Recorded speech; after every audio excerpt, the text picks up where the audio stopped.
Richard Mouyej Manguès. N'habite bande konanga to bandi non avoir oya monto kende na vidéo. Bolandanga bien, bango moko Rachel Kitita yango wana. Le 29 octobre, nzambe ndinga sala makambo na ye est tombé pe na octobre 2023. Bavare yesiko. Importance ya vare bandara siko a. Félix Tshisekedi, président de la République, a kosa la promesse ne loko oyoyo. A tout à tolo ne loko oyo yi a réalisé. Te bande konanga. Ce qui Félix Tshisekedi réalise quelque chose. S'il vous plaît, je serai très honnête. Ya kozonga pona kolobake. Félix Tshisekedi a sala. Mais qui a sali l'autre côté bande konanga. Ata bino bato bolobako to lingara Félix Tshisekedi. Bandeko, comment la voyez ko linga moto? Oya linga so biloko ya salate. Pour misango vision na yi. Pour tromper vigilance ya peuple congolais. Mais bandeko langa, tous la quand même honnête. On a Fifi Masuka. A sala pe interview. Koloba lo lenge ni vision wana ezali vision ya Kabila. Les autres concessions minières qui sont des privés. Nous voulons juste contrôler ce qui sort dans notre République par le canal des creuseurs. Et ce projet a été déjà mis en place, c'est depuis 2017 que nous étions en train d'y travailler et les travaux ont commencé fin 2017. Nous sommes en train d'évoluer pour terminer probablement fin de cette année ou l'année prochaine. Qui a eu cette idée de faire ce centre? C'est son Excellence le président honoraire Joseph Kabila Kabange. Lors de son passage ici, il avait vu la vie moyenne, la vie économique de tous les artisanaux. Il nous a demandé de pouvoir rehausser un peu la vie de tous ces gens qui travaillent dans des concessions minières privées, ce que nous appelons les creuseurs ou nos frères qui travaillent dans l'artisanat. C'est ce que nous avons pu faire selon son idée. Nous devions créer un centre de négoce où se négocie les prix de toutes les matières premières qui sont en train de sortir parce qu'aujourd'hui la province du Lualaba regorge 20% de la production artisanale qui sort. Donc il a ndenge ni vision ya Kabila ekoki kozala converti na vision ya Félix Tshisekedi. Eyaka motuna ya lisasi. Ndeko bolimbisa ngeyaka motuna ya lisasi te. Vision ya chef de l'État Félix Tshisekedi ezalaka nini parce que nga ekomi compliqué na koyeba yango lisusu te parce que ça c'est l'humiliation. Président de la République, s'il vous plaît, ce n'est pas un gouverneur. Président de la République. Et Félix Tshisekedi komona nyonso wana ayebaki ke akokoka komi dondwa na kati ya projet oyo te na intelligence ya Mouyej. Oh, Mouyej azali na yango. Aza ko se sentir moni complexe d'infériorité. Na ebite so ezala. Na ebite so ki on a bengango complexe d'infériorité ou de supériorité. Félix Tshisekedi se sent tellement trop bas. Na niveau ya Mouyej. Il se sentait très mal à l'aise face à Mouyej. Mouyej atalisa ya lobi que soki lobi okolongolanga gouverneur. Parce que la côté union sucrée salée, je suis d'accord, mais je resterai honnête avec mon ancien chef. Bozala ki nakati ya coalition, je ne peux pas prendre ma vision naie na salango copier coller. Et comme cette dame était traître, les loto lingi tochi la binova. Donc si Félix Tshisekedi a koboa quand même mabanga wana nyonso juste pour ça. Donc pour ça toke siko navar. Fifi Masuka, Félix Tshisekedi a ko félicité. Bolandi na vidéo awa. Félix Tshisekedi a lobi nini? Vision o ezali ya ko sale la peuple. Na pesi mama Fifi Longonia nde kamisala wana kolwezi. Yango wana na pesi mama Fifi Longonia ndenge alandi vision na ngai. Vision o ezali ya kosale la peuple. Yango nazana mingi ya koloba te. Nalingai kaka napesa bino courage.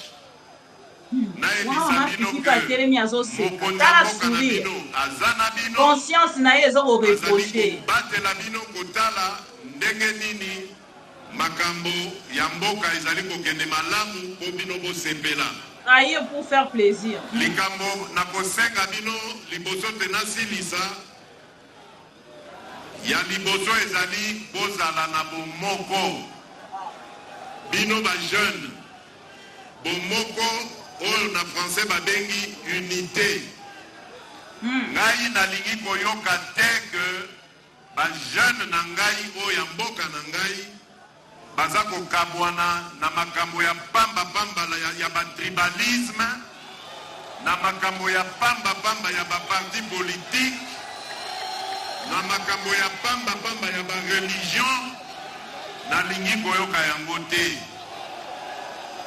bino bozali bana ya mama moko tata moko kombo na ye République démocratique du Congo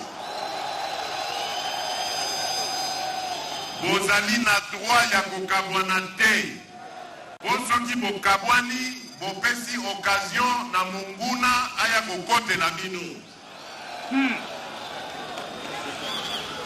bino nde totieli motema po ete bokamba mboka na biso lobi ntango biso tokozala te yango tozali kotia makasi na biso na formation na bino na éducation na bino tozali kotia mayele na biso na makasi na biso na bato oyo bakobatela biso lobi armée na biso bomoni ndenge bandi biso bitumba kuna na este bitumba wana ezali kaka mpo na motema mabe motema likunya mpo na barichesse ya mboka na biso alors soki toza na bokabwani kati na biso tokopesa occasion na baennemi ya Congo baya kokotela biso ndeko na nga ntango nakolanda Félix Tshisekedi président de la République non eza na baposte mosusu soki moto akoti yango esengeli atravaille pe charisme je ne peux pas comprendre qu'un président de la République na conscience na ye ayebi que ce projet ezali ya ngai te matelemi akobetela yango tolo bino moko botala attitude ya Fifi Masuka parce que sa conscience ndeko okoki kokosa nyonso sauf conscience wana Félix Tshisekedi akoluba siko natela bino var ya mama Fifi Masuka ye moko montage te l'interview ndenge tolobaka les images restent bandeko na nga Félix Tshisekedi président de la République de l'humiliation ye wana bino moko bokotala boyebisanga makambo Félix Tshisekedi akoluba na makambo biso tokotiela bino entre bango nani alobi bosolo ezaka motuna oyo tokotuna eza lisasi te nani alobi bosolo Félix Tshisekedi ou Fifi Masuka parce que Fifi Masuka ye moko avec sa conscience alobi la biso ezali vision ya Kabila ye moko Fifi Masuka alobi ezali vision ya Kabila Mouillage Mangezi pe na kotiela bino bino moko bolanda et puis boyebisa biso projet yango kasi ezali vision ya nani parce que une vision selon la définition de la vision ebandaka après komi quelque part moto akomisi yango vision na ye je ne sais pas si c'est ça la définition d'une vision bolanda siko Fifi Masuka va ndeko ganga va biso toke université voilà. Au standard moderne voilà bokoyokela kutu bana poto lisusu likunya te ba université oyo bomona na poto wana ekotongama wana mbanda nazali kopesa bino parole na ngai wana nazongisa bino var ya mbandaka pour que boyeba président nini azali na moto ya République démocratique du Congo dehors ya mbandaka université avoir oyo aprometaki wana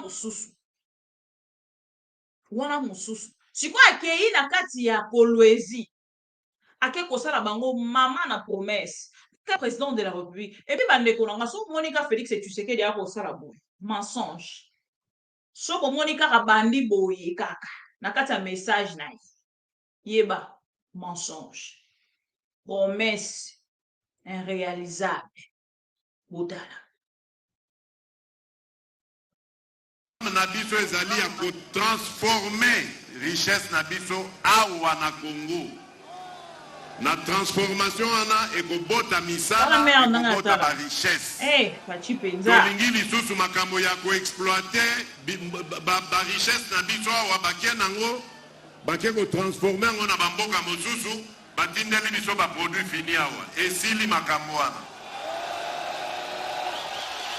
yango bokomona Kolwezi oyo ekokoma lokola na poto bino bajeune bokozala lisusu na besoin okende poto te bokotikala awa bokosala misala awa d'ailleurs bapaya nde bakowuta kuna baya koluka misala awa na Kolwezi yango wana napesi mama Fifi Longonia ndenge alandi vision na ngai vision oyo ezali ya kosalela peuple yango naza na mingi ya koloba te nalingaki kaka napesa bino courage tokosala pe na université awa na Mbandaka soki nzambe asungi bokomono tango nga na kozonga awa bokomono deja ndenge ekobanda kotongama université au standard moderne bokoyokela kutu bana poto lisusu bikunya te ba université bomona na poto wana ekotongama wana Mbandaka nazali kopesa bino parole na ngai. Bon week-end à vous tous fidèles de Am TV. Encore une fois, Tokutani, Tosolo Lamboka, Mokolo Alovina Mankebino, Namonia Ango, à travers bas message, Nabino Ebede, na Pesibino, merci pour la fidélité, confiance sur vous avez causé ça.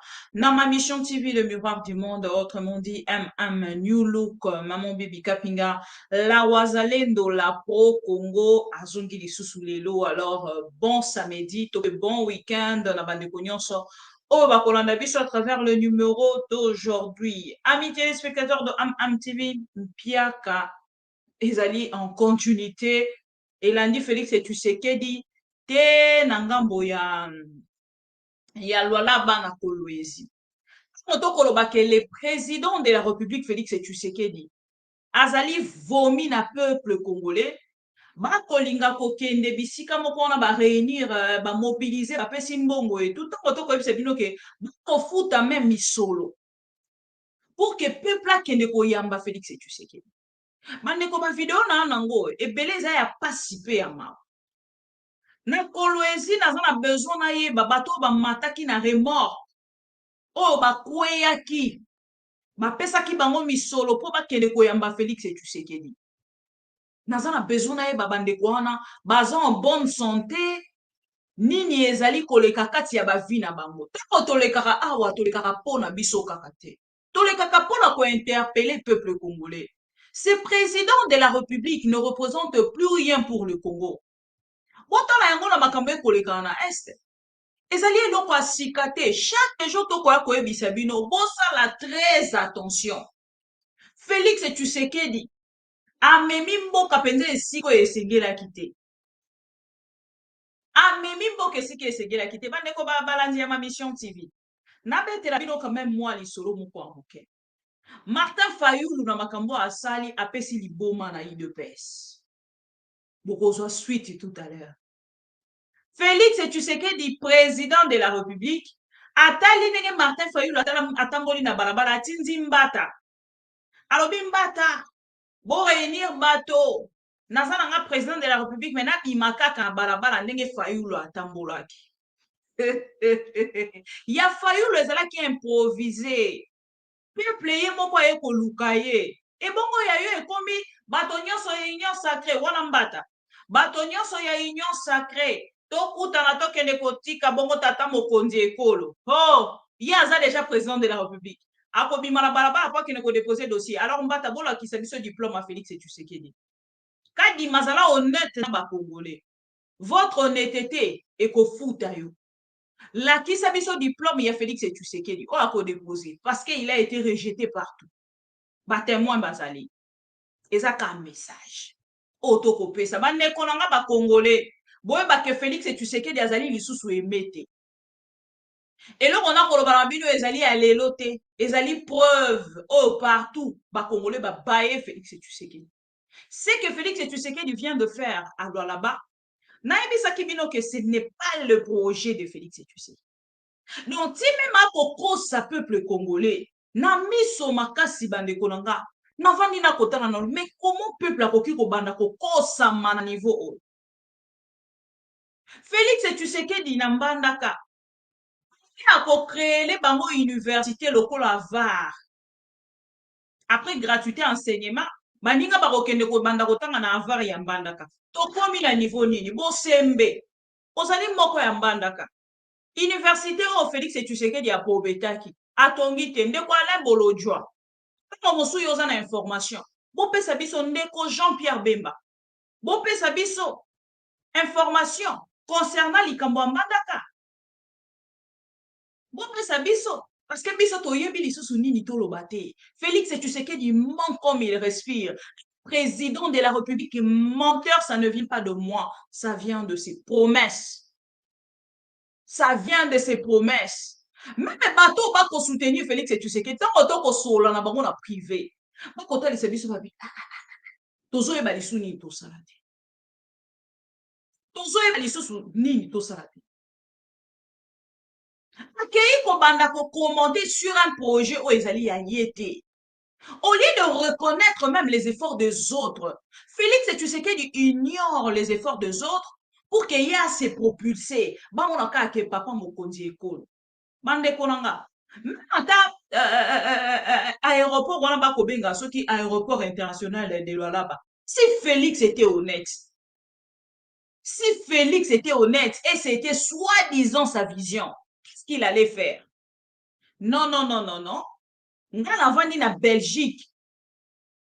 Aéroport otobengaka international ezalaka boye te. Ale bofongola susu ngambo wana kuna. Bofongola ngambo wana kuna le bo mekana ko agrandir ngo lisusu. Bo bakisa eloko boye. Il faut ezala tata mususu na 3, 5, 6 entrées.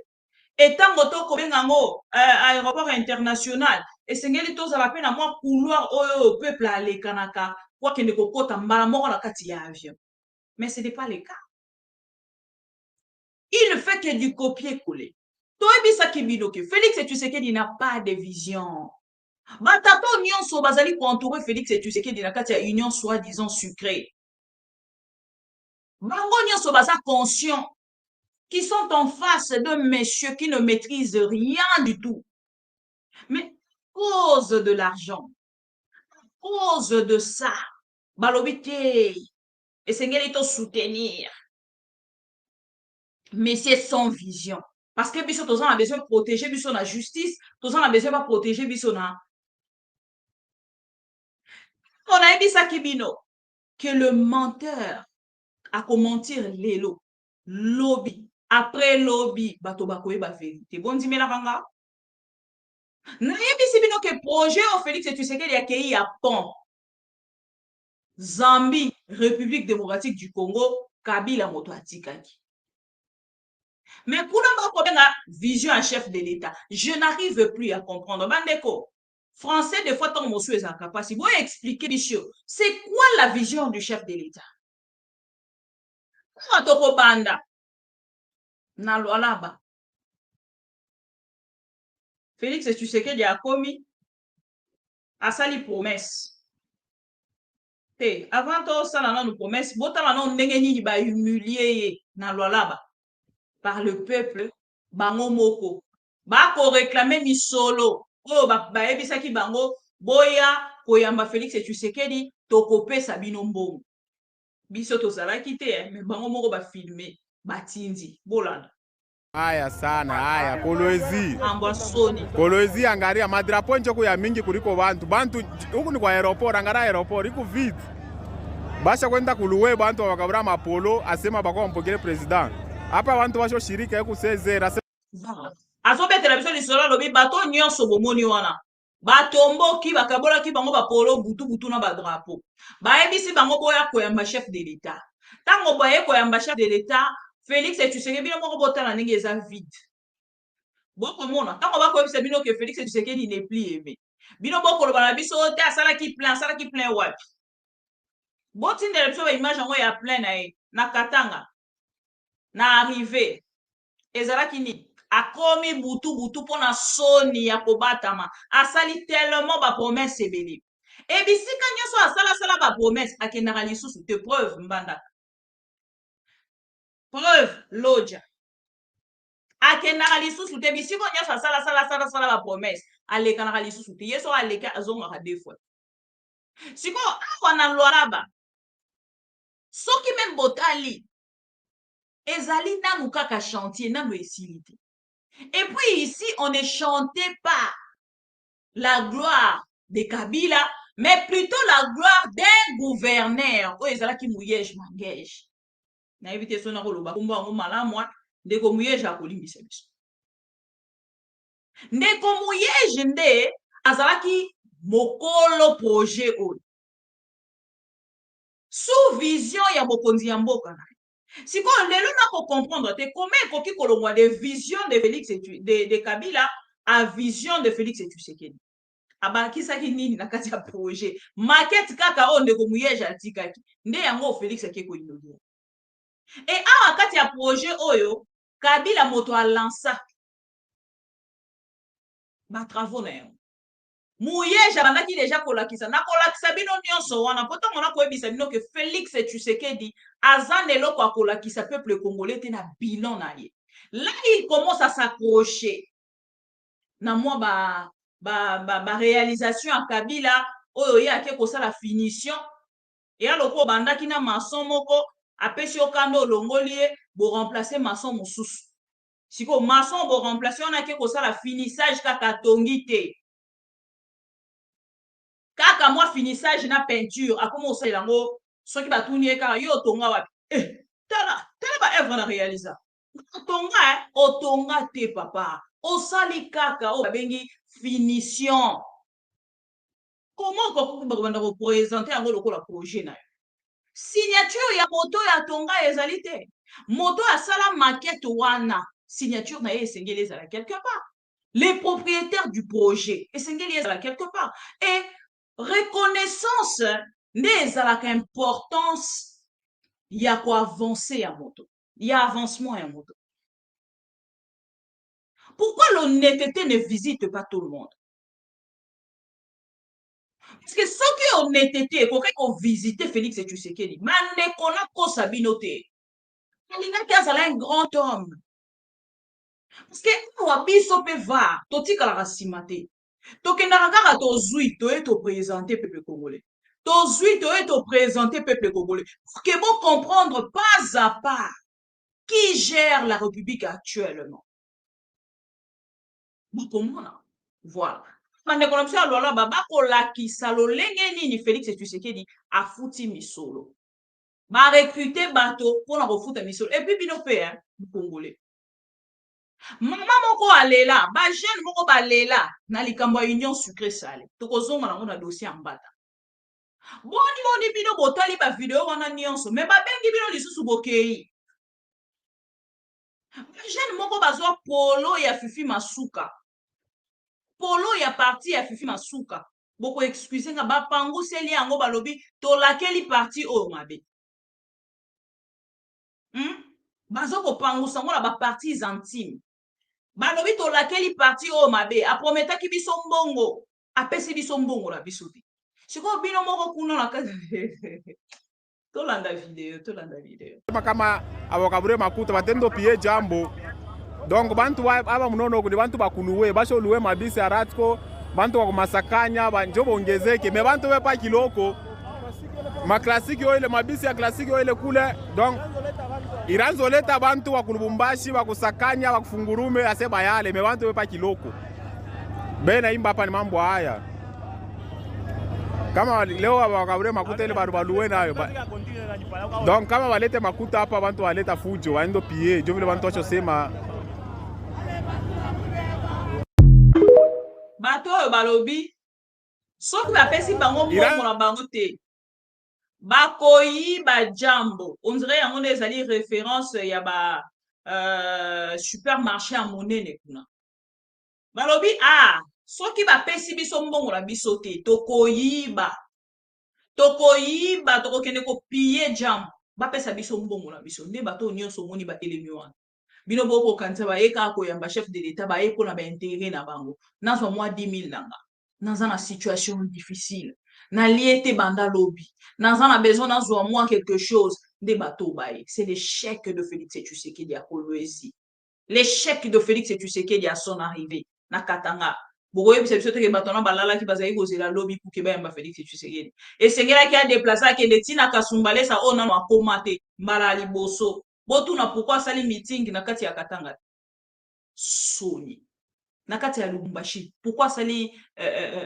meeting na ye soni Kasumbalesa ezalaki mokolo ya liboso moluba nyonso azalaki curieux ya koya kotala Félix Tshisekedi toyokaka ye tomoni ye ndeko olongwe Kasai omona Félix Tshisekedi te oye na Kasumbalesa omoni Félix Tshisekedi oyoki ke akoya ovanda ndako en tant que tribaliste ovanda ndako botika okosa peuple wana eza ya liboso ya mibale ndeko moko atelemi na butu ntango bapesi message ya kokende koyamba Félix Tshisekedi boyo Mbele nitafuta tu maisha yangu, kesho nitoke tu nyene nipokele tu Tshisekedi. Mina kwa bumbafu bien. Mi nitoke tu kesho bunyone tu garçon tu bogar tu wa hivi. Ene tu apokele tu Tshisekedi. Mina kwa bumbafu bien. Non, ce monsieur m'a tué. Alobi, ngai jeune garçon bogar. Bamona nga kaka na tongo nga wana nakende koyamba Félix Tshisekedi nakomi liboma to nini naluka vi na nga te naluka mbongo na nga te nakende koluka Félix Tshisekedi nakende koyamba Félix Tshisekedi ça c'est un jeune conscient hein na tuma drapeau to nous tumushago ka utu yut bushuku baleo tutosha to hein mshako meleza déjà bushuku ba jilo jale tuma drapeau to ntoso jintunya kaja tonstu okano tuzaila chirate tukenga mukongo tulala ninzala nano tululani ma drapeau ne melokulu no demain mata mojul talai jilo la butuko na numbushe tumari do to ntostu mbelo kulutu jana na tumari do to tunugo to tushala tumaya shapra tama kaloko tama kuika jukula na tumuchoji Nous ba nubanteles hein mais malaba to tubansu tu ya to kakijila Tshisekedi hein shibote tout le alaba mujuma pour le moment je suis à Kolwezi pour le moment je suis à Kolwezi Molo Kolwezi juste avant que kakijila Tshisekedi ba marche à Tshisekedi aujourd'hui ce soir on était à Kasumbalesa Sakanya donc on a tout fait. Alors pour le moment, moi je suis déjà à Kolwezi et le président il est encore à Lubumbashi. Merci, à demain, on se capte. Bisous là-bas, je vous aime. Voilà. Là c'est un Congolais conscient. Azotalisa. Ataba lumière nyonso bozomona. Muyej. Là maintenant peuple alakisi na Félix Tshisekedi. Lolenge nini akuti nakuti bitumba lisusu ya banani ba chef coutumier o ba écarté bango mais non namona désorganisation autour ya Félix Tshisekedi mais oyo c'est grave namona na le président de la République désorganisé entourage na désorganisation totale. Non, namona te. Wana, pak, ba chef coutumier bazo soin, ba tomboki.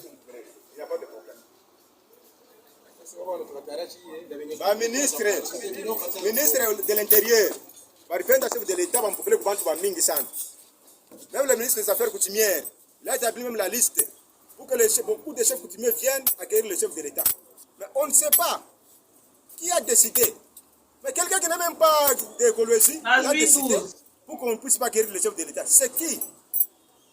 Moi, je ne comprends pas. Il faut poser la question. Qui a refusé au chef coutumier d'aller accueillir le chef de l'État? Parce que le ministre de l'Intérieur était d'accord pour que les chefs coutumiers viennent nombreux. Le ministre des Affaires coutumières était d'accord. Lui-même a fait même la liste pour que les chefs soient nombreux ici pour accueillir le chef de l'État. Nous-mêmes qui sommes locataires ici, donc il y a des locataires, nous-mêmes qui sommes des bailleurs. Nous sommes des bailleurs ici dans notre propre parcelle ici à Kolwezi. C'est nous qui sommes des bailleurs. Mais on voit des locataires qui décident à notre place. Hein? Un chef coutumier, un locataire qui vient décider à ma place, moi, chef coutumier, moi qui suis bailleur. Là, en tout cas, je ne suis pas content. Nous ne sommes pas contents. Parce que le chef de l'État est pour tous les Congolais et pour tous les chefs coutumiers. Mais on commence à contourner les originaires. S'il s'agit de faire la cérémonie, pour que les histoires passent bien, on nous utilise, nous qui sommes les originaires ici à Kolwezi, nous les chefs camiliers, les autres qui sont ici. Mais s'il s'agit de manger, de bouffer, et puis à la manifestation, accueillir le chef de l'État, on commence à choisir les chefs, donc les non-originaires qui commencent à aller accueillir le chef de l'État. Et c'est comme ça.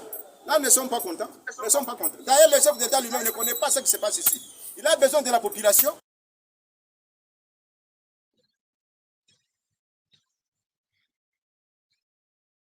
Bon week-end. Tout a été vidéo. Ma vidéo est silité. Ils ont continué.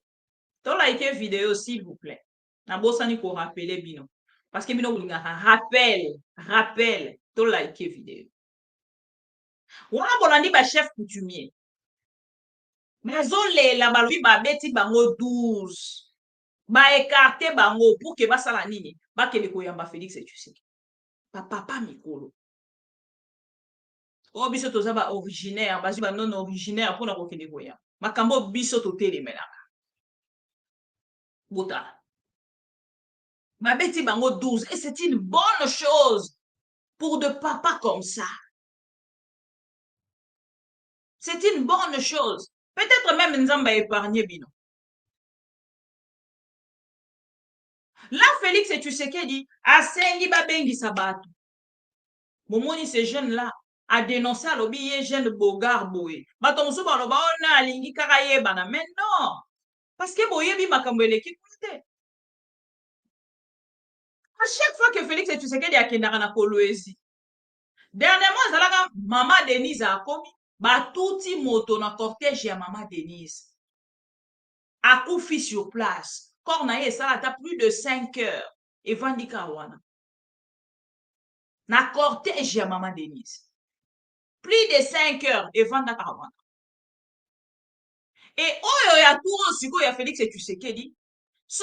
Pendant il y a ba dénonciation, na réclamation en bongo. Botala bato ba ko réclamer bongo. Ndenge ba riska kiliwa. Ils ont risqué la vie, mais pour leur remettre leur argent, et comme tout est un problème, et comme il procès, et comme il faut pas revendiquer pour que bazoa, et loko ba prometa ki ba. Bande ko bota la vidéo. Vous verrez à travers ces images, l'olengeni ba congolais bazo koué ya nakati ya remorque. Parents, regardez très bien la vidéo jusqu'à la fin. Regardez comment les gens meurent, comment vos enfants meurent. Inutilement seulement comme ça. Regardez la traque qui vient là-bas. Regardez, il y a quelque chose qui doit se passer là-bas. Regardez très bien. Pardon. Wana batuba kokende na aéroport. Pona koyamba Félix et tu sais que. Ba recruter bango boko mona nde ba bande kokende. Miso sur likolo ba bus. Mwa bozo mona. Bato ba recruter qui pona kokende kotala koyamba Félix et tu sais que. Avant ba banda réclamation. Vidéo ya réclamation c'est na tcheli bino na kola kisabino. Bota la remorque aussi ko. Bota. Plus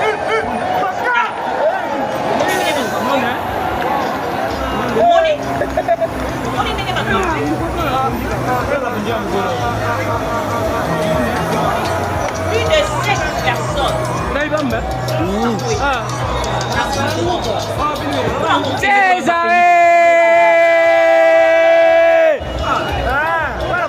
moto motoka moto kukibisha kinene banaka kubisa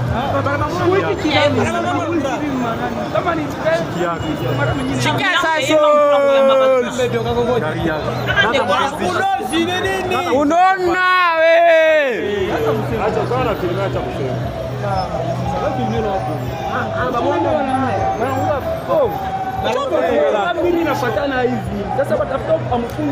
ena bahati anataka kufa ule bwana ena bahati leo na bahati anataka kufa anapendeka fo anavunjika wewe anavunjika boss brand na ule anabeba ule wale wanabeba nini naye yeye sasa bon yeye ndio ile kipa chama ngo mingi sema hapo mrepo sasa leo kwa kinyamo hospitali kwa show Alexi, kama filme bashanza kuona Nataka mpika. Omoni. Toko webisa bino toko interpeller ba Congolais. Toko sala ngo teo parce que tolingaka Félix Tshisekedi. Toko sala ngo pona kotalisa ba Congolais. Bozwa conscience. Botala neti ndeko, ti siko na za na besoin na zo suite. Aza en bonne santé. Akufaki eza mituna otozotuna. Botala bandeko na nyeso ndenge bakoyi.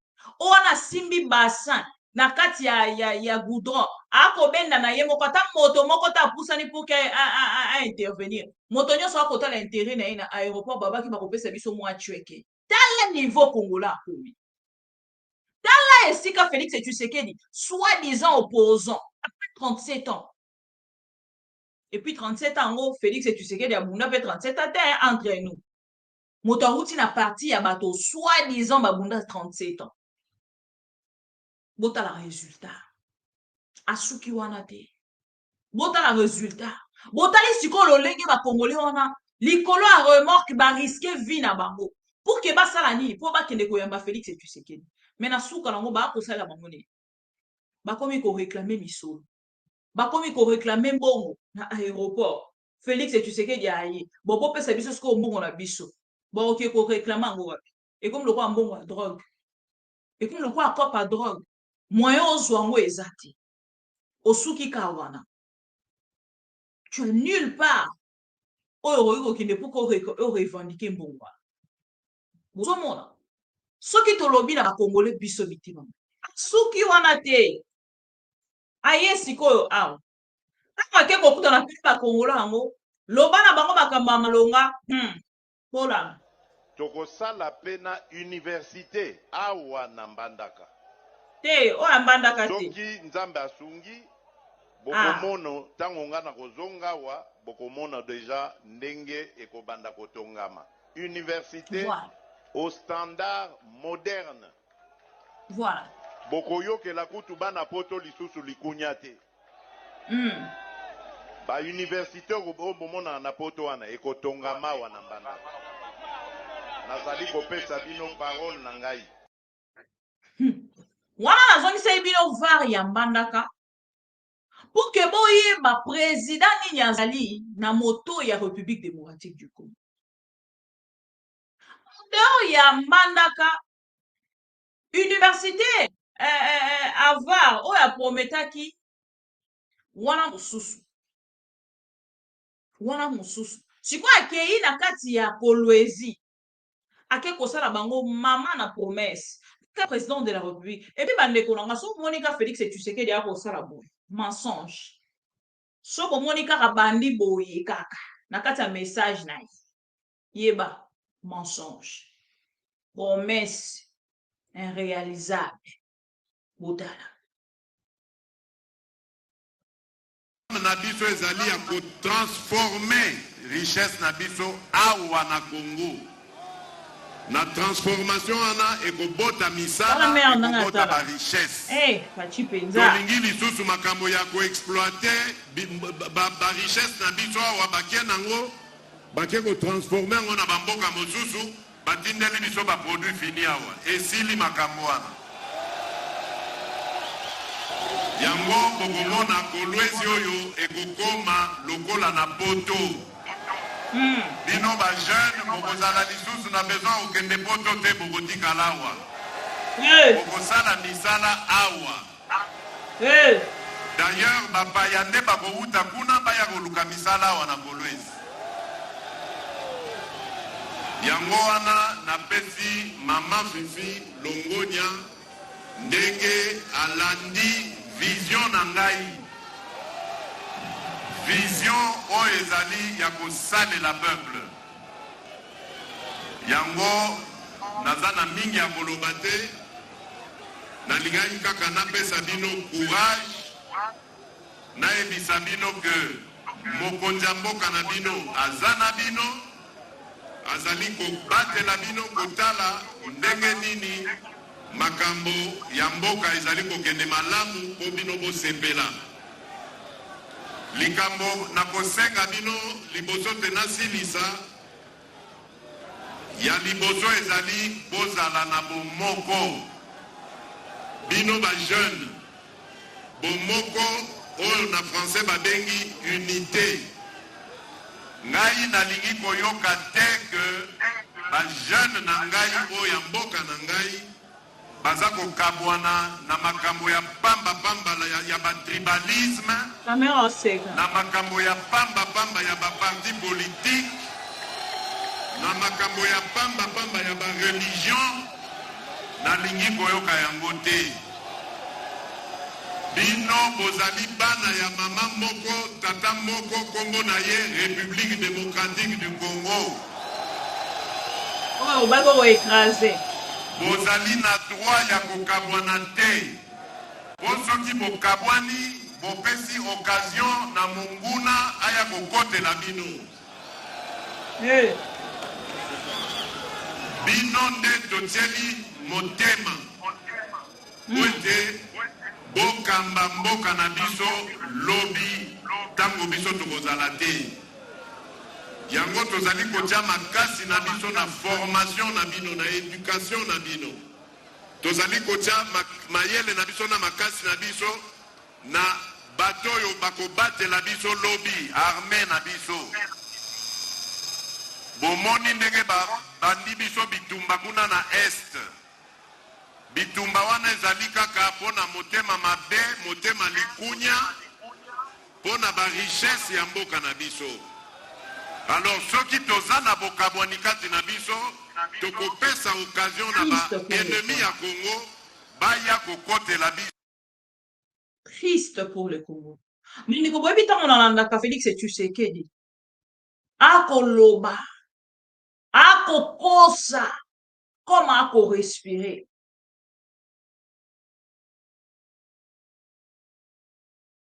Les centres de négoce. Oh, Félix Tshisekedi a inauguré le projet de Joseph Kabila. Bâtiment, il y a assemblée nationale, projet à Joseph Kabila. Mouye jabandi yango, oye bien, na kutani na jalelo liste moko na kati ya abandi kotia photo. Botala, fachi béton partout, béton na lwala ba etu. Na zui kaka vidéo ya Mouyej na déposé. Et puis c'est yaya var yango. Et comme vision à chef de l'état mon colonie. Ezaka motuna et à l'issacité. Moi partout là où je passe na ba groupe ba yebinga. Et pour Congo ce qu'a koti a ezalaka a question. L'issacité. Répondre na siko la question. Siko makambwane yoko sa niyo. Oh mais non, nous devons être quand même honnêtes, bande konanga. Tout ça là honnête. Vous n'aimez pas Kabila. Oui, on peut comprendre. Vous lui détestez. Oui, tu peux comprendre. Mais les gens ceux qui te l'obit au zonga. Tu peux kozwate ba effort ya moto stopper ça moka Félix et tu sais qui. Parce que tu l'ingara mouillé jeté, ça n'a pas de sens. Si réellement nous sommes congolais, et c'est que la honnête, et c'est que la conscience na biso to chango en place. Quand banda ko tia siko makambo eloko ne esika na yango. Tokei na projet Félix et Tshisekedi. alobi mama Fifi Masuka akolanda kaka oyo ezali vision nanga aleganga var ndeko nanga ganga var ebandi tokozongela video oyo est-ce que bolandinga bien Félix Tshisekedi alobi tobetela mama Fifi Suka maboko mama Fifi Masuka maboko parce que ye akolanda kaka vision ya mokonzi ya mboka bandeko nanga nayoki pasi et na kati wana bajournaliste oyo bakenda reportage na époque ya Mouyej Rachel Kitita si réellement vous êtes honnête j'ai retrouvé même un reportage ya Rachel Kitita na kolinga kutu na bandana na reportage ya Rachel Kitita bokotanga yango bino moko bokomona makambo nini po bandana na var nanu ya texte ya ba journaliste jaleloliste que bon comprendre esika nini Félix Tshisekedi azali na vision te soki biso tolobi bakoloba oh non ozaka mutema mabe olingaka ete toke ekendaki ezongaki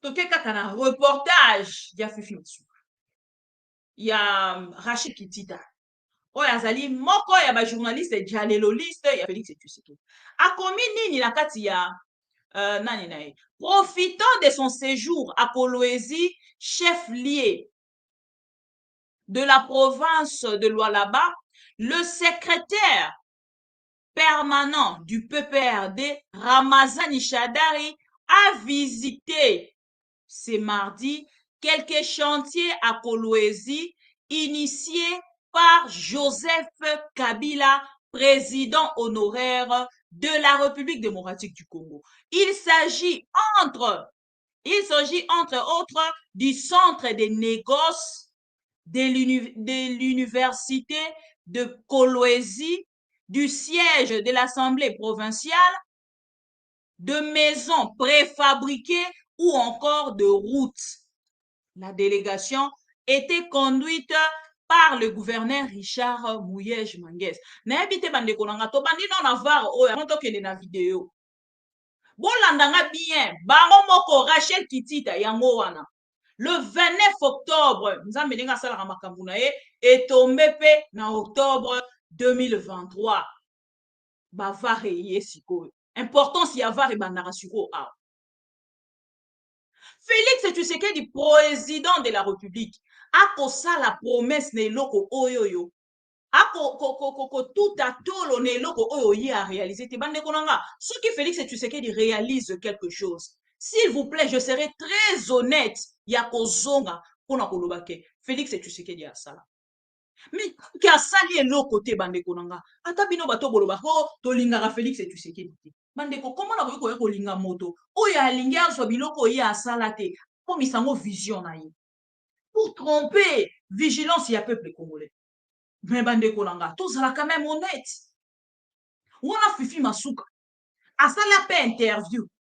Koloba lo lenge ni vision wana ezali vision ya Kabila. Ndenge ni vision ya Kabila et ko za la convertir na vision Félix Tshisekedi. E aka motuna ya lisasi. Ndeko bo limbisa aka motuna ya lisasi te.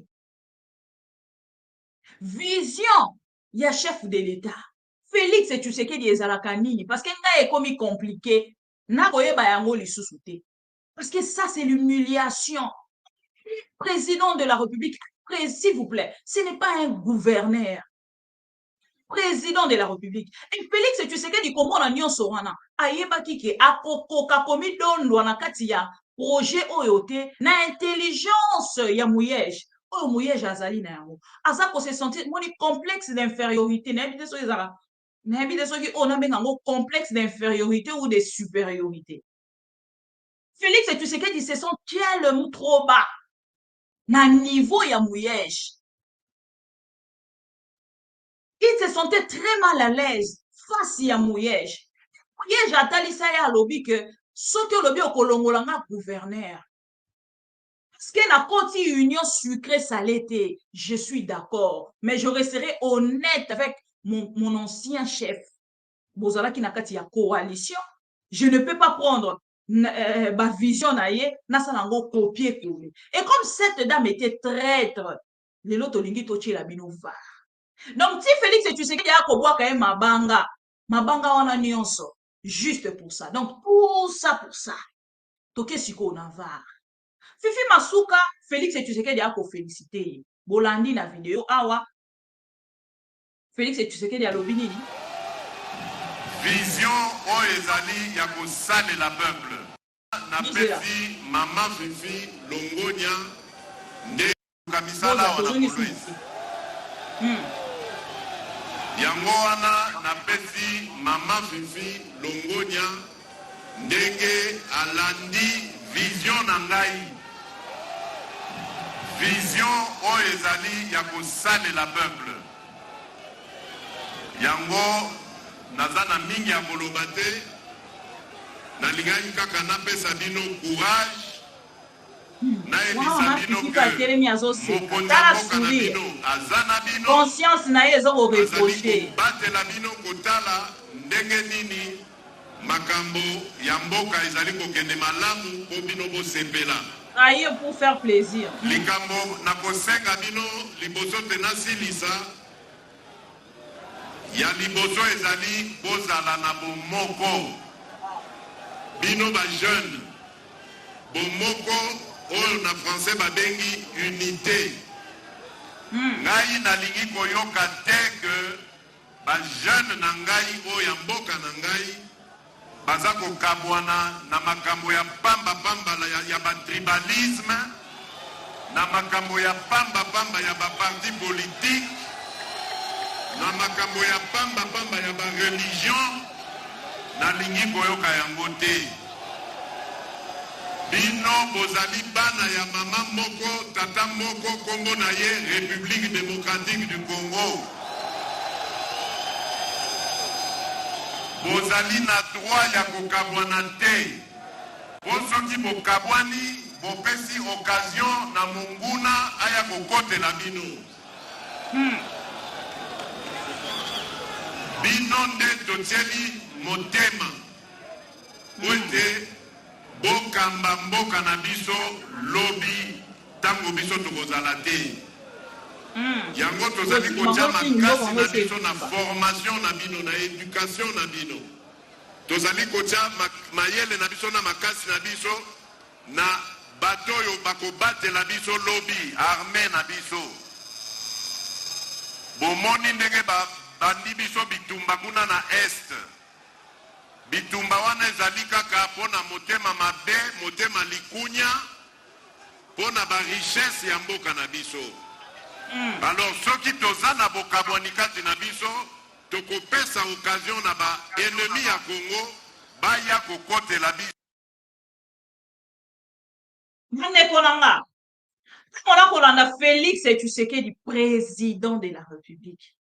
Non, eza na ba poste mosusu soki moto akoti yango esengeli a travailler pe charisme. Je ne peux pas comprendre qu'un président de la République na conscience na ye ayebi que ce projet ezali ya ngai te. Matelemi akobetela ngo tolo bino moko botala attitude ya Fifi Masuka parce que sa conscience ndeko koki kokosa nyonso sauf conscience. Okoki kokosa nyonso sauf conscience. Bandeko na ngai mokonzi ya mboka Félix Tshisekedi. Tobenga yo ata bongo papa. Comment okoki kotelema liboso ya etuluku ya bato oyo? Et puis pour bomona que même na Kolwezi mpia ke ezalaki bomoni image on a coché la bino. Eza image ya comment on appelle? Ya bato ya chaîne ya Bosembe. Mais na bomona koloba na bino bango moko na image yango ti bako koko diffuser bino moko bomoni public nini ezalaki wana. Est-ce que bomoni peuple wana? Si Félix Tshisekedi a koloba dans les pamba, oh na français balobaka dans les vides. Félix Tshisekedi a koloba dans les pamba, dans les vides. Et peuple congolais na ngambo na ye nayebisi bino déjà que peuple azalaka déterminé soki esa ayaki na projet na ye ya kozwa mwa quelque chose e na ngambo na ye atelemi azozela kaka zwa oyo ye ayelaki soki azwi yango makambo nyonso yo okoloba ekolobela ye eloko mpona Félix Tshisekedi akoloba sikoyo natela bino var ya mama Fifi Masuka ye moko montage te. L'interview n'est pas les images restent. Félix Tshisekedi, président de la République, de l'humiliation yewana.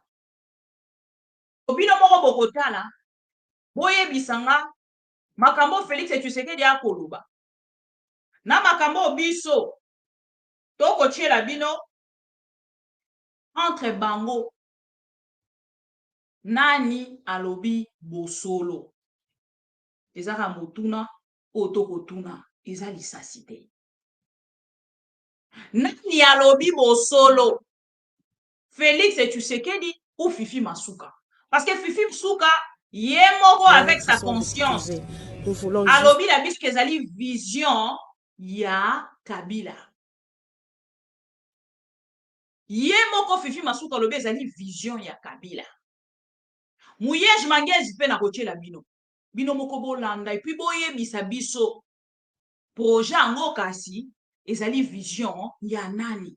Parce que une vision, selon la définition de la vision, et bandaka après commis quelque part moto a commis ango vision na ye, je ne sais pas si c'est ça la définition d'une vision.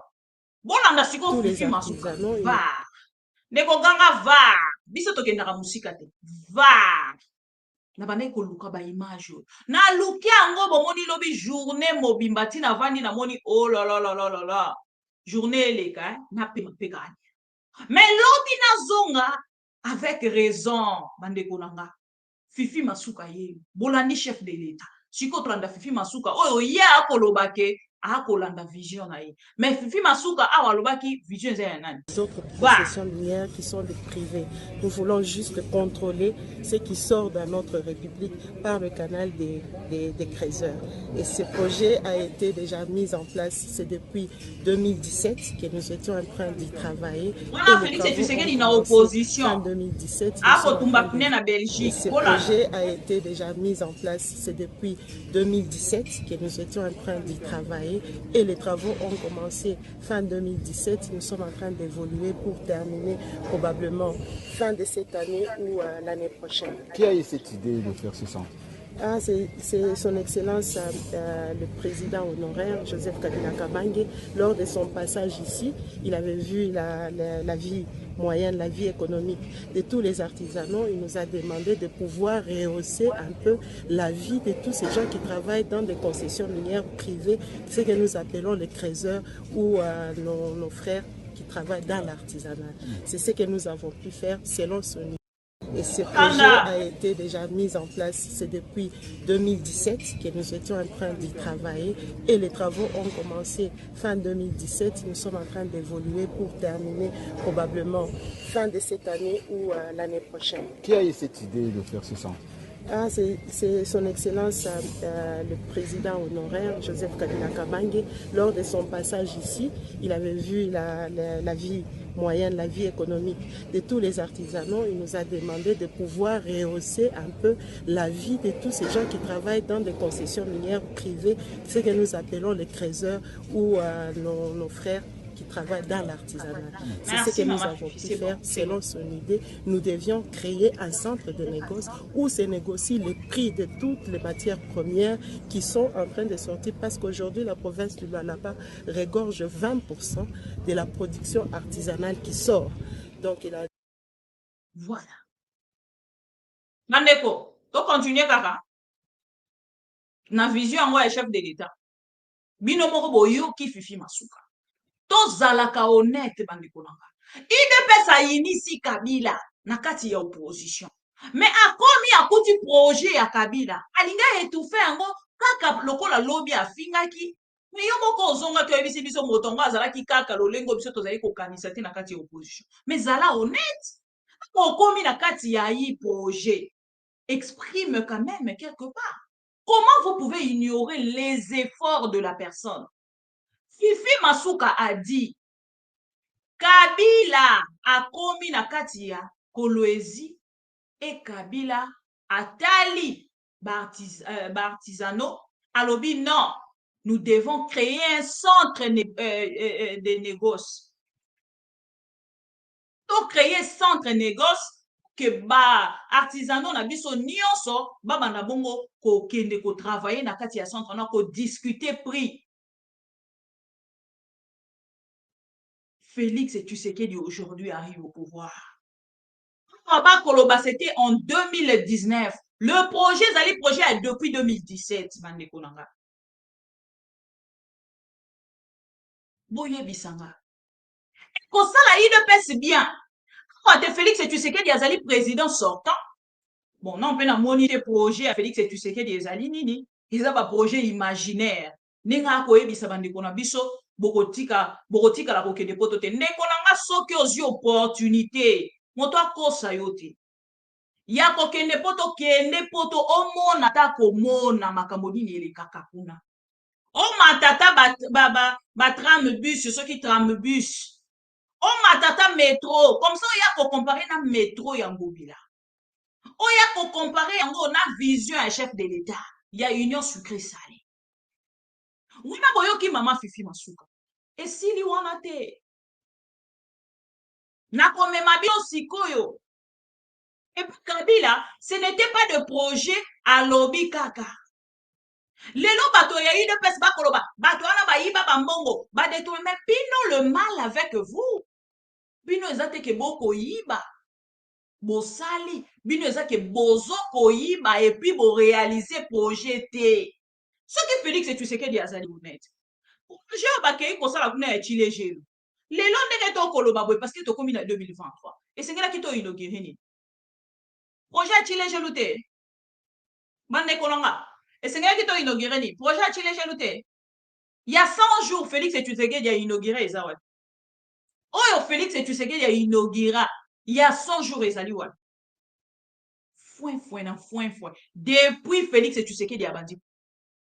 Mais les projets des autres, Palobaka, Nzungwa moninga mosusu, oyo alambi, soupu na ye kitoko, par rapport ya yo moto olinga kokota na kati ya cuisine. Olinga kakolamba te me ba soupu wa baninga, olamba kitoko, yo kolamba mkoloni. Kota makusa, lamba la kisa peuple congolais, kengai na kota ki na cuisine, na lambi bota la biloko nanga. Je vous présente, nous allons manger ensemble. Congolais pa ye na table wana abete da yo mabu. Yo lingi ba beto na maboko na makambo ezali ya yo te. Félix Tshisekedi. Je suis très choqué de voir que l'UDPS accepte l'humiliation à ce point. Quelle humiliation! Wane suki wanate. Bon tala mokolo ya lancement ya projet. Je vais vous mettre cette vidéo. Bon,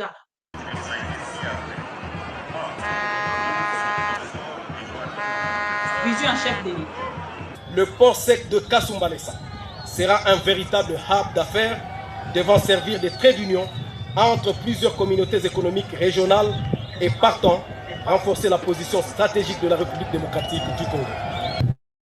De manière générale, la mise en œuvre de ce projet constituera le gage de stabilité économique, de la fierté nationale, bref, de l'héritage de la vision à long terme pour l'émergence de la République démocratique du Congo, tel que prôné par son Excellence Monsieur le Président de la République, chef de l'État, Joseph Kabila Kabange.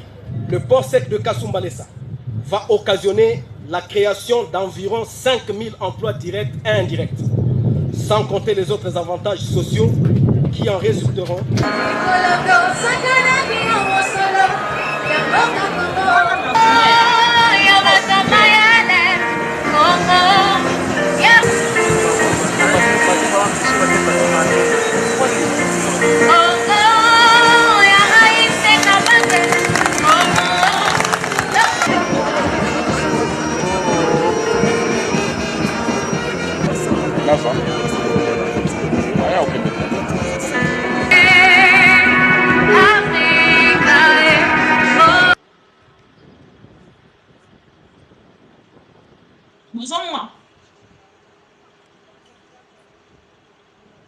il faut la formula les sous.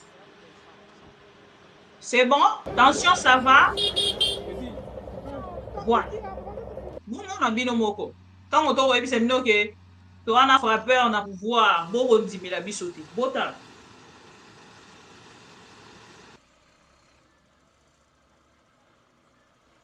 On a pas lancé projet. On a lancé projet par Joseph Kabila. Un président, oh Félix et Tshisekedi a évité son abégué pour vous. Ça vous coûte quoi de dire que ce projet est bandaki dans la Silici? Ça vous coûte quoi? Voilà. Donc, ici, quand voilà, pour réhabiliter l'oko, pour le bio, non, il y a un salakiam. Comme ça, tu as au stade de martyrs, Félix et Tshisekedi. Tozawa, tokola, tu as projet Félix et Tshisekedi. Ok, deuxième fois. Dans cette petite salle, des réunions de l'hôtel, des rencontres importantes visant l'avenir de la province du Lualaba se sont tenues successivement. Puis ça n'est suivi, cette maison sur l'avenue Lumumba, prise en location et transformée en bureau avant de réquisitionner un ancien dépôt de la mairie de Kolwezi, devenu momentanément le premier siège du gouvernorat du Lualaba après l'élection des gouverneurs en mars 2016. Empli d'un esprit de bâtisseur, dans les soucis de rendre la dignité et le respect aux institutions de l'État congolais, des initiatives de construction des bâtiments modernes, des différentes institutions ont démarré dans la province. En 3 ans seulement de gouvernance, soit de l'année 2016 à l'année 2019, la province du Lualaba s'est dotée de son propre immeuble du gouvernement, avec d'autres infrastructures en cours. En vrai père et guide, Richard Mouyèche Manguez-Mons a su transmettre son esprit de bâtisseur à plusieurs animateurs de différentes entités territoriales décentralisées de sa province. Des animateurs qui se sont déjà mis à l'œuvre pour faire ressentir les vrais effets de l'importance de la mise en place de la loi sur la décentralisation et de l'application des lois du nouveau code minier qui fait une mention particulière sur la redevance minière à devoir aux ETD. Pour ce faire, les maisons communales ont revêti de leurs nouvelles robes avec de nouveaux bâtiments. Les responsables des administrations des quartiers, aussi dotés de bâtiments avec la modernisation des commissariats urbains de la police nationale congolaise et des cachots qui répondent aux normes internationales. À l'exemple de ce bureau du quartier Kanina, l'un des quartiers périphériques de la ville de Kolwezi, jadis réputé pour des cas d'insécurité, inauguré à ce jour. Ça fait la 1e cérémonie d'inauguration et on a les effets de la redevance minière. Vous savez que le contexte de la décentralisation nous impose de construire le pays à partir de la base. Et là, nous sommes dans un quartier. C'est véritablement la base dans la ville. Et je ne peux que me féliciter les bourgmestres d'être ce que le chancelier de l'évêque a dit tout à l'heure, le fils du charpentier, issus des modèles de bâtisseurs que nous sommes au niveau de la province, et nous sommes en train de réfléchir et de soutenir la démarche du ministre national de Mines, de faire en sorte que même les communautés éloignées puissent profiter des effets de cette redevance minière, parce que nous voudrions que cette culture s'élargisse dans toute la province.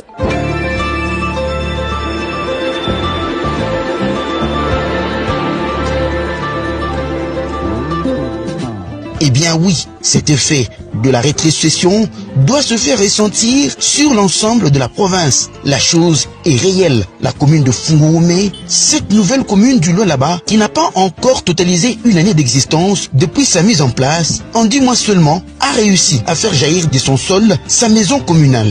Dans son inauguration interviendra en mars prochain un véritable bijou doté du matériel dernière génération avec des bureaux où les fonctionnaires de l'État se sentiront honorés. Des salles de réunion qui n'ont rien à envier à celles des grandes institutions étrangères et au finish, ces cachots modernes de Fungurume dotés de lits de repos avec des écrans, des toilettes et douches modernes et où la police devra suivre le comportement de tous les détenus sur un écran de surveillance. D'autres bâtiments de l'administration et de la police de ce genre sont en cours de construction sur l'ensemble de la province. De quoi soutenir la vision du chef de l'État, Félix Antoine Tshisekedi. Je vous l'ai dit l'autre fois, que la culture des bâtisseurs dans la province va s'élargir.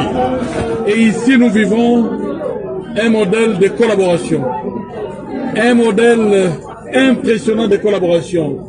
Nous avons financé la construction du bâtiment grâce aux apports de TFM et le bourgmestre a décidé de financer les équipements, le mobilier. Vous venez de nous accompagner dans la visite. Je ne voudrais pas faire de commentaires. Richard Mouyej Banguenzmans est un vrai bâtisseur pour sa province. Il y a de quoi l'affirmer.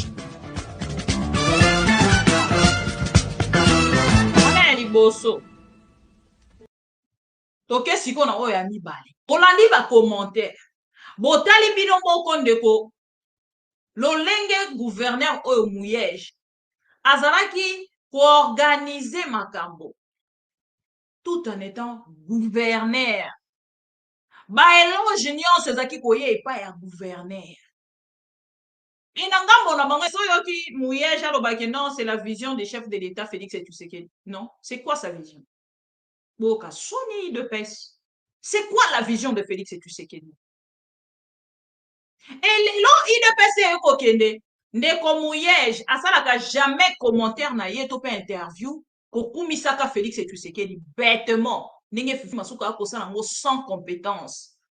Ayebi ke azali na mayele te, ayebi ke a réaliser na ye eloko te et ko déranger nga na nini pour que nazwa nyonso na teka na conscience nanga na pesa yango na moto ya salite. Ni Fifi Masuka ni Félix Tshisekedi ba yebi importance ya projet. Comment défendre ces projets en public? Ni Félix Tshisekedi ni Masuka moto akosala ngo zete za roi ya analeki ba roi mapasa ba fo mapasa ya mwasi na mobali Félix Tshisekedi na Fifi Masuka. Ola Otala Mouyej déjà projet si que comment Otala Ola misutala Omuni esika projet comment na Mouyej c'est l'hémicycle. Il y a aussi la salle d'archives, il y a les c'est pour fin janvier. Janvier 2020 Janvier 2020. Je souhaiterais que notre soit quitte les installations géographiques et se retrouve chez eux. Comme ça, ils ont sur leur propre bâtiment. Là, mais ces provinces, la majorité n'ont pas de siège ni de bureau. Quelle est la majorité de sièges? Non, il faut quand même avouer, reconnaître que nous avons un peu plus d'atouts que les autres. Mais il y a aussi la volonté politique. On peut avoir les atouts et décider de mettre l'argent dans les poches, acheter un avion et faire des tours à travers le monde. Mais nous avons estimé que notre gouvernance doit être appréciée dans le futur par nos enfants, nos petits-enfants, à travers les traces que nous devons laisser. Nous tenons à laisser les traces. Mais quand on dit que le cadre de l'IFCC et de PPRD ne travaille pas pour le peuple, ceci c'est fait pour qui? C'est pour le peuple. Et j'ai tenu à ce que notre secrétaire permanent du parti vienne apprécier, parce que dernièrement, il s'est agi d'un renforcement de capacité politique, mais aussi de la moralisation au forum de la machine. Il est revenu plusieurs fois sur l'éthique. Nous devons servir de modèle. Et là, j'espère que d'ici quelques années, quand on va inaugurer tous ces bâtiments, nous pourrons servir de référence pour d'autres provinces. Vous, c'est l'FCC et le PPRD? Le PPRD, les FCC, l'autorité morale de toutes ces forces. Et ce n'est un secret pour personne. Les pères de la passation pacifique et civilisée des pouvoirs, Joseph Kabila. Il aurait espoir à Félix. Comment les gens de là-bas? Bon, ils aiment bien, mais ils sont très exigeants. Ils veulent davantage. Et nous faisons des efforts. Il y a une école que nous avons totalement réhabilitée, qui était incendiée à l'époque par finalistes. Nous avons réhabilité et modernisé. Mais ils veulent qu'on fasse la même chose avec l'école technique de Motochi. Nous sommes pour parler avec les entreprises minières pour l'accompagnement, étant donné que c'est la minière pour les possibilités. À l'intérieur, nous agissons aussi. Ce qui est important, c'est de ne pas oublier que la province du Rwanda est dans tout que d'autres, mais on aurait voulu avoir un peu plus. Un premier bâtiment depuis 43 ans à Mouchacha. Et à Sandoa, nous avons inauguré la célèbre école d'agronomie IAS, réhabilité et modernisée. Voilà. Bolandi Binomoko. yango moni Félix Tshisekedi na kati ya FCC cash ezalaki biso tosalaki a yo sikoyo olakisa biso be na yo oyo osalaki nde omoni bakendaki mbangu na moyibi ya te na bosani moyibi te monsieur le ministre ya économie Kamere no Kamere ndenge azali wana aye na projet à 100 jours biso mpe tolakisa bango biso mpe tokosala na kobanda projet na koyiba mbongo na kokanga projet na kokende koinaugure ba échantillon ya projet oyo lelo peuple congolais akolakisa mabulo esalemi likolo ya saut de mouton bokosala sikoyo nini mpona koréhabilité saut de mouton bokobamba saut de mouton ou bokobuka bobandela ezaka question eza lisasi te bomoni ndeko Richard Muyej Manguez akotalisa lolenge nini bakoinaugure yango na 2020 na janvier Félix Tshisekedi asali nyonso esi komona président de la république akobundisa gouverneur esalami na lwalaba moto alobi akei kose faire soigner na nsima na ye balobi vice ndenge otikalaki wana kolongwa lisusu te biso bato totie yo okoprotege babien ya famille Félix Tshisekedi okoprotege mama Denise okomi mbala moko adopte mwana mama Denise eyo po otikali wana c'est comme ça nde bake kolongola Muyej azonga boye te Muyej adetourne mbongo tout ça tokoki kotia ye te akende pa ya ndeko na biso ya IGFO te mokolo ya lelo balakisa biso te lolenge nini Muyej ayiba le projet était déjà réalisé presque fini mais Félix Tshisekedi aye alobi te esengeli maintenant ntango bokotala Muyej botali na Fifi Masuka oyo ye moko akotalisa lobi vision oyo azo féliciter gouverneur na ye tout ça et tout une femme comme ça nous voulons juste vraiment réussir dans la vie par le canal des tu sais bato ebele na vie na biso bakanisaka réussir dans la vie eza ba voyage ebele na vie bakanisaka réussir dans la vie eza kobala réussir dans la vie c'est avoir des enfants réussir dans la vie, c'est réunir toute l'intelligence, conscience, harmoniance, oyokoki kotelemisa moto boye. Que ce qui a kotambola na nzela remords azana moti, sans remords. Okotambola sans remords na vie, ndeza réussir dans la vie. Mais ce qui okotambola avec de remords, eza o réussir vite bandeko. Bato nyonso bakambi République démocratique du Congo.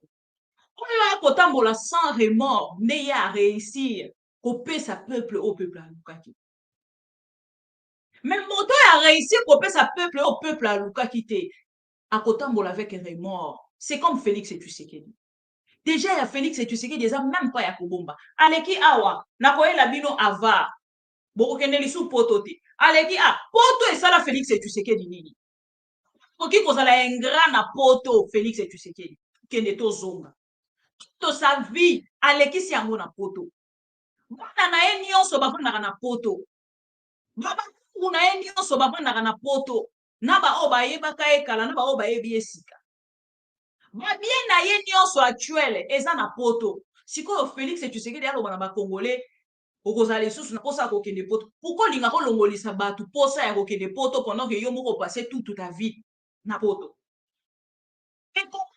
olobake okopesa biso poto ngo na kati ya Congo okondaki biso président de la République très instable par sa vision toboyebaka vision ya Félix Tshisekedi Félix Tshisekedi ake na Botswana akosalela biso Botswana Congo ekokoma lokola Botswana ake na Allemagne bayambi pour la première fois madame wana kombo na ye ekiminga Félix Tshisekedi azongi na Congo aye na Paris Allemagne d'Afrique akosala biso Allemagne d'Afrique akei pas plus tard que quelques jours na Chine bandeko nanga Félix Tshisekedi alobi ndenge amoneli Chine wana azo pense on dira ça la peka à Congo loko à Chine bandeko nanga c'est quoi la vision de Félix Tshisekedi bato bolingaka Félix Tshisekedi leja lelo liste boko mona lelo boko mona bango lisute lobi Exode 14-13 les talibans que vous voyez aujourd'hui vous ne le reverrez plus jamais. Vous ne le verrez plus jamais.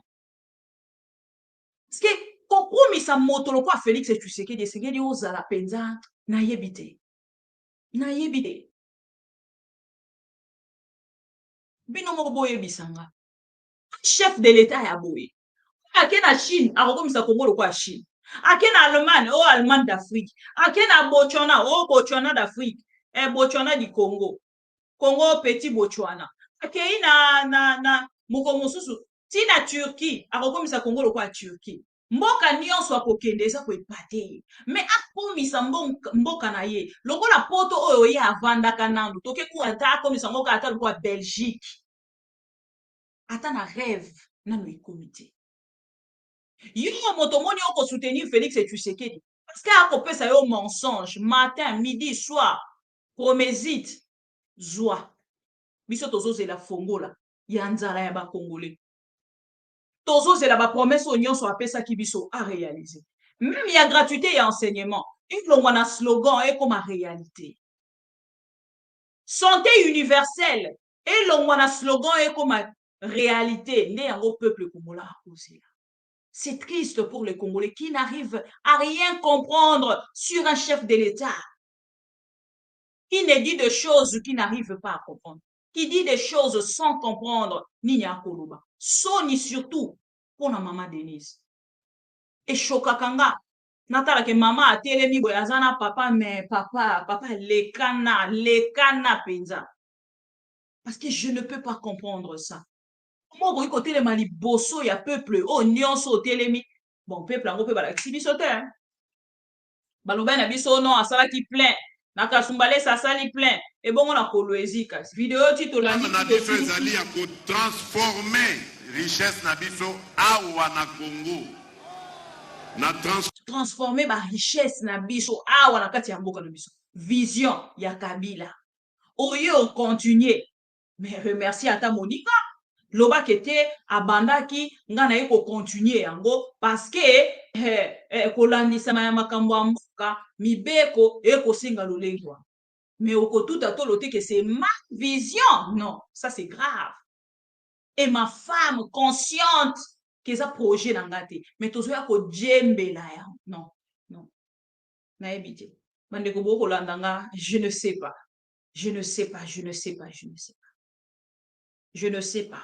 perdu comme toujours. Comme d'habitude, perdu. N'a pas vision à Félix et tout ce qui est. Boye bisapa. Ni to salana président yabo. Il est temps. To s'en débarrasser. Mango. Na président sortant, oui. Tout ce qu'elle a combien 2 mois.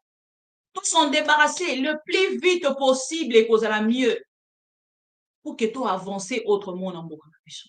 Avoir un mandat 14 a komisa kolwezi poto kwa ke ya moni mwa de bâtiment batie lumière biso baluma to monika escalator moko na kati ya aéroport ala biso wana to inga ngwa aéroport international pour les ana mo escalator moko tarmac na yango ezandengeni félicitons Mouyej Manguez, félicitons l'ancien chef de l'État, soyons honnêtes. Et vous ne pouvez pas voler la vision des autres pour faire de ça votre vision. C'est pas du tout honnête. La conscience vous reproche. Voilà pourquoi à travers vos propos, à travers vos déclarations, vous ne faites pas sortir grand-chose. Parce que moto na yo, ils ont qu'à réfléchir dans sens, il y a soi-disant vision. Je suis désolé, Bandekolanga. Avec Félix Tshisekedi, on ne sait plus quoi dire. Binomoro bozomona bokambami ya Félix Tshisekedi et ko analyser directement même na kolobana bozo constater directement que ces messieurs n'a rien quoi vraiment dotiki mboka na mboka moto moko na ebité vraiment na ebité. Je n'ai pas tant de commentaires à faire. Oh ya kopesa biso matin midi soir. Et la culture du mensonge est en train de gagner du terrain.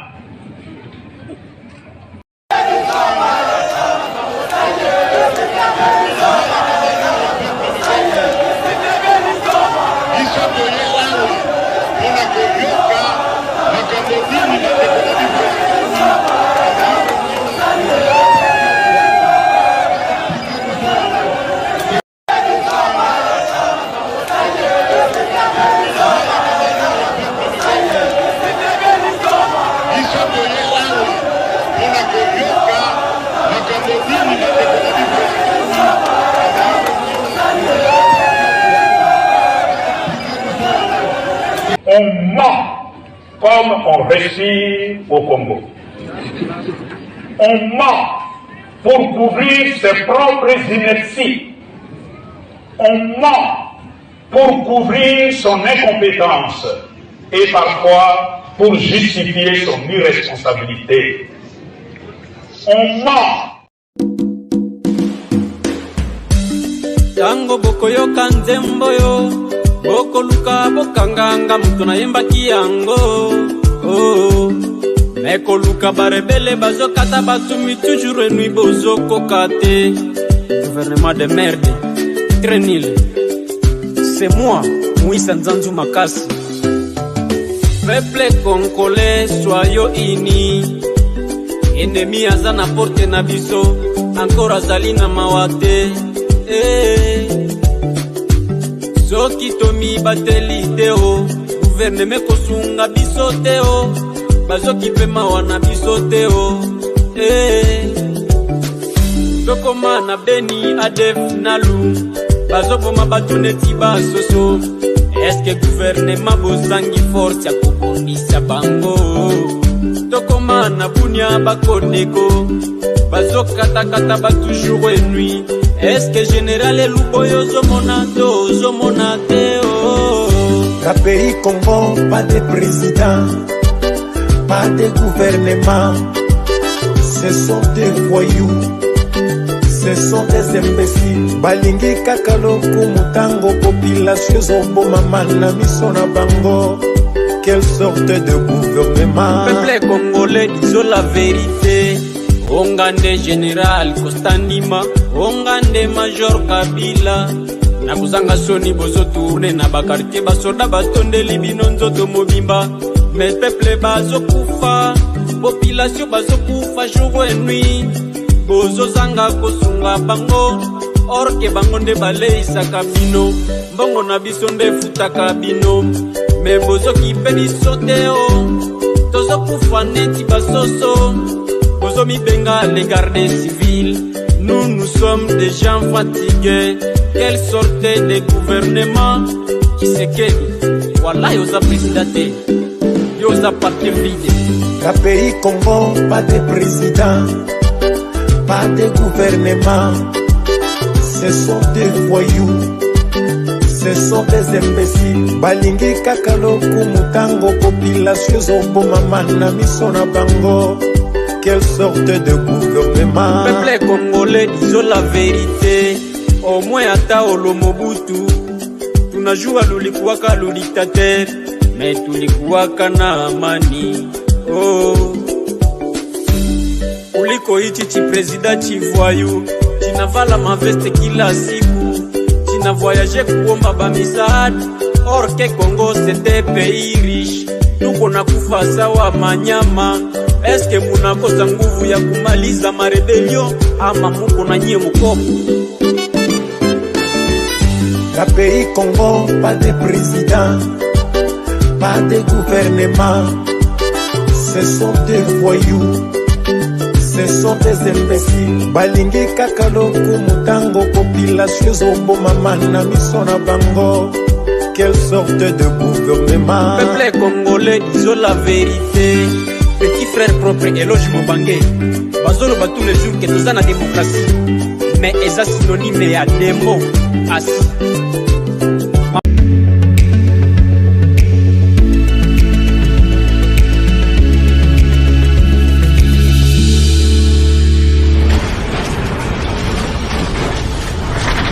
Ma mission TV, le miroir du monde.